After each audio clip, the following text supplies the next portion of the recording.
कि अरे रे मुझे बड़े मुझे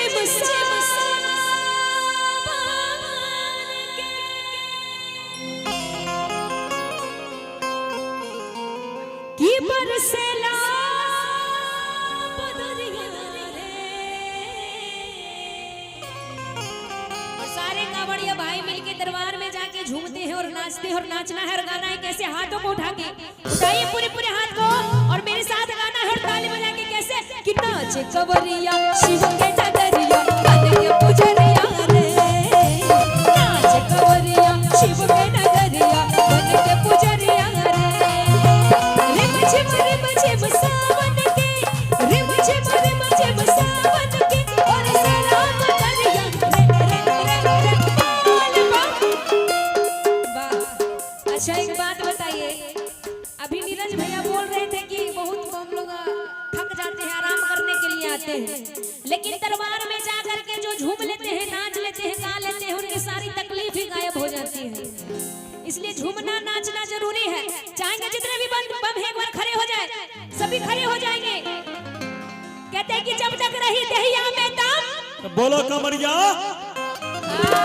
हाथों को उठा के और नाचना कैसे कि नाच कवरिया शिव के नगरिया बन के पुजरिया रे। नाच कवरिया शिव के नगरिया बन के पुजरिया रे। चला चला चला बाबा के धाम चला, कंधा से जलवा भरना कांधे पे कांवड़ ढाला।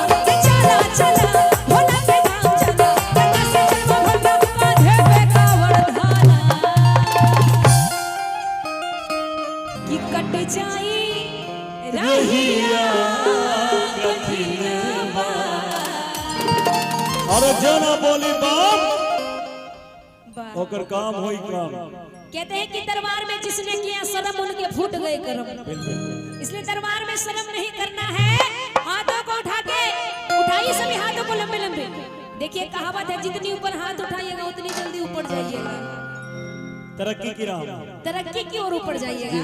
अब कुछ और मत सोचिए, उठाइए कि कट जाई रहिया कठिन बा। कैसे बोलो बढ़िया बोल कट जाई रहिया कठिन बा। बोल बढ़िया बोल चल चल चल चल कैसे जलवा भरना कांधे पे कांवड़। चला चला भोला के धाम चला, कैसे जलवा भरना कांधे पे कांवड़ ढाला। ये कट जाई रहिया कठिन बा। हाँ बाबूजी, बस हाथ उठा के दोनों बोल का बढ़िया बोल कट जाई रहिया कठिन बा। बोल का बढ़िया बोल अरे नाच कवरिया शिव के नगरिया बन के पुजरिया रे। नाच कवरिया शिव के नगरिया बन के पुजरिया रे। ताली बजा के 1 2 3 4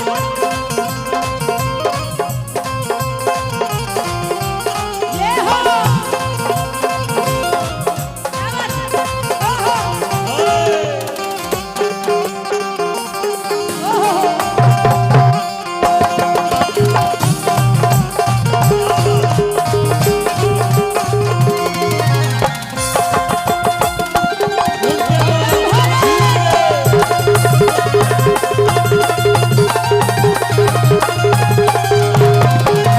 केहू खराब लाइन में केहू भीतर जलवा ढारे। बोल बोल बोल बोल बोल केहू खराब लाइन में केहू भीतर जलवा ढारे। गेट के आगे खड़ा सिपहिया लाइन के सरिया रे। भीड़ भइल भगतन के भारी, अरे भीड़ भइल भगतन के भारी। सभे मंदिरिया बोले सच्चे दरबार ए बाबूजी, ध्यान की तरह भूतनाथ की जय। कि कट जाई नेहा जी रहिया कठिन। एकदम रहिया कठिन में कट रहा है, इसीलिए तो आप बस 30 किलोमीटर बचाए। दोनों उठा के दोनों हाथ बम के तरह, हाँ पटाखे के तरह नहीं, बम के तरह जो बिल्कुल बुलंद क्या बात है। दोनों उठा के। ऐसे नहीं, पूरे हाथ उठाइए, टेढ़ा मेरा नहीं सीधा हाथ होना सीधा चाहिए हाथ। और ताली बजा के कहना है क्या कि आइल बानी दूर से रउआ के जल चढ़ावे दर्शन दे के बाबा हम ओइने दर्शन पावे आइल बानी दूर से रउआ के जल चढ़ावे दर्शन दे के बाबा हम ओइने दर्शन पावे दर्शन कई जिंदगी के तार ले तनी खोल दी के बरिया ए बाबा हाथ उठा के बोल तनी खोल दे के बढ़िया चल बधार ले बेटी तनी खोल दे के बढ़िया चल बधार ले बेटी तनी खोल दे के बढ़िया चल बधार ले बेटी अरे रूसल भागल मोर बहु रहबा भागल जाइल चढ़ के बसहबा रूसल भागल मोर बहु रहबा भागल जाइल चढ़ के बसहबा कितना बनाई कितना तकाई लागे न हमरी ओरी हाली पकड़ा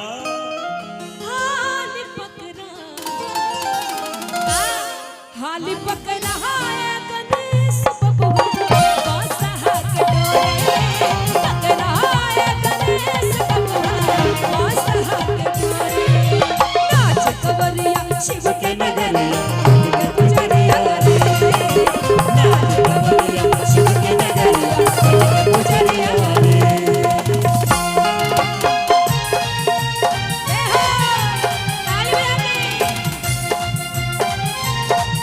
झूम के मस्ती में बोल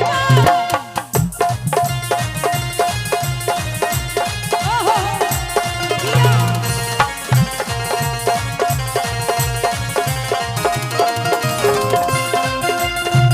हे गुरुजी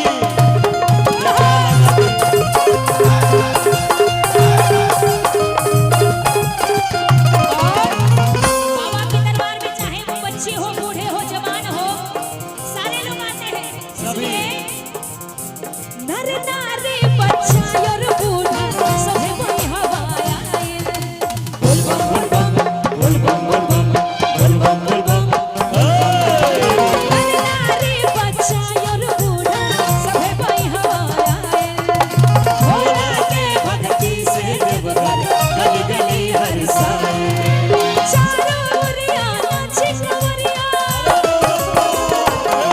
अरे चारों ओरिया नाचे कंवरिया सभे मंदिरिया बोली शंकर भगवान की छोटका बम की वाह एक बार झूम के कितना अच्छे कवरिया शिव के नगरिया के पुजरिया रे नाच कवरिया शिव के नगरिया के पुजरिया रे रिम झिम रिम झिम रिम झिम रिम झिम रिम झिम रिम झिम सावन के रिम झिम सावन के बरसे लाल दरिया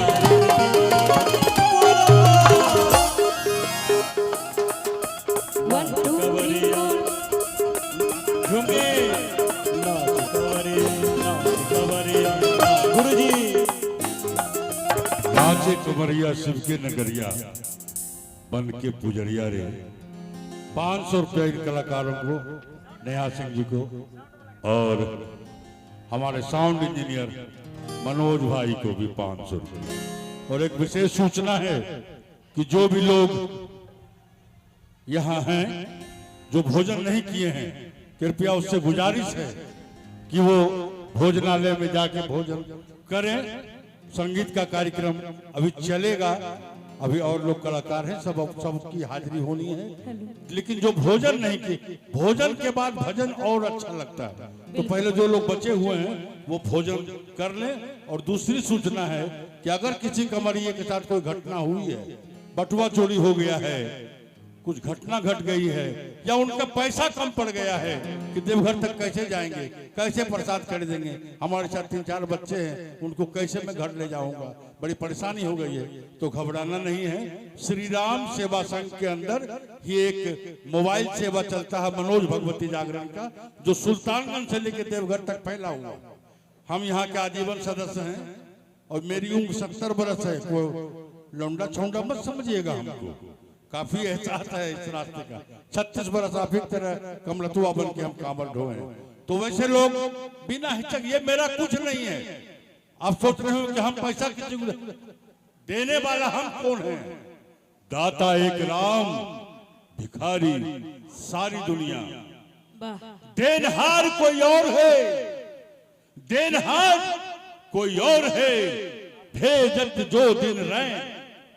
देनहार कोई और है, भेजत जो दिन रैन। लोग भरम हम पे करे, तासो नीचे नैन। देने वाले का आंख हमेशा झुका हुआ रहता है। इसीलिए आप लोग भजनों का आनंद, पूजा सिंह जी बहुत बढ़िया गा रही हैं। आप लोग इनके लिए जब मेरे रिक्वेस्ट पे एक बार जोरदार तालियां बजाएं।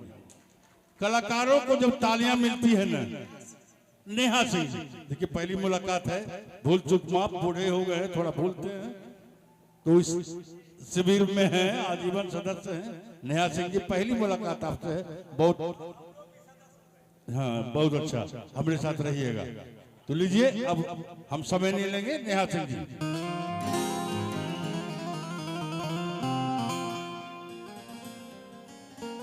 और हमारे एक नवादा के बम है, नाम तो भूल गए, क्या बोले थे नाम पता नहीं। लालू यादव नवादा बिहार, जिनके सौजन्य से पूरे 101 रुपए का बाबा के दरबार में आशीर्वाद प्यार है। बहुत बहुत धन्यवाद। आपकी झोली हमेशा भोलेनाथ भरी रखे, आपके घर में लालू बम वाह बोल बम बोलिए, लालू बम, लालू बम, बोल बम, बोल बम। बहुत खुशी हो रहा है बिहार में, सुल्तानगंज से जो लेकर लालू यादव आज हमारे शिविर में भी आए हैं। जोरदार हाथ ताली दोनों उठा के बोल बम, बोल बम। आइए एक फरमाइश है, ये गणेश के मम्मी